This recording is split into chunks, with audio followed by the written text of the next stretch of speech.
بقول لك ايه، في زبون جاي اهو. يلا نشوف رزقنا يا عم. دول بيعملوا ايه دلوقتي في القعده السوداء دي؟ انا هروح ازاي دلوقتي؟ دول شكلهم وحش قوي. هروح اروح من الناحيه الثانيه. خد يا صاحبي، خد مستناك من بدري يا عم.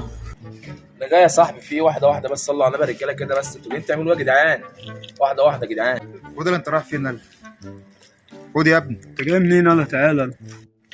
انا رايح الصحراء يا صاحبي، والله انا جايب سحوري ومروح يا صاحبي. انا ساكن هنا والله، انا ساكن هنا يا صاحبي. معلش يا صاحبي سيبنا عدي، معلش. تعدي يا صاحبي، خد تعالى اقول لك، ده انا مستنيك من بدري. انت رايح فين دلوقتي؟ انت تعالى بس تعالى. مش هعدي يا صاحبي، امال هروح فين يا صاحبي؟ انا عايز اروح يا صاحبي. انت وهو يا جدعان، في يا جدعان الدنيا النهارده رمضان والدنيا حلوه يا جدعان. رمضان ايه وبتاع ايه يا صاحبي؟ تعالى بس طلع لي اللي معاك. طلع اللي معايا بقلب يا جدعان، بالراحه عليا يا صاحبي والنبي. بقول له ده دي طرش عمال من بقى بالراحه بالله. هطلع والله، هطلع يا صاحبي. صاحبي انا معايا تليفون ومعايا شنطه دي فيها فلوس.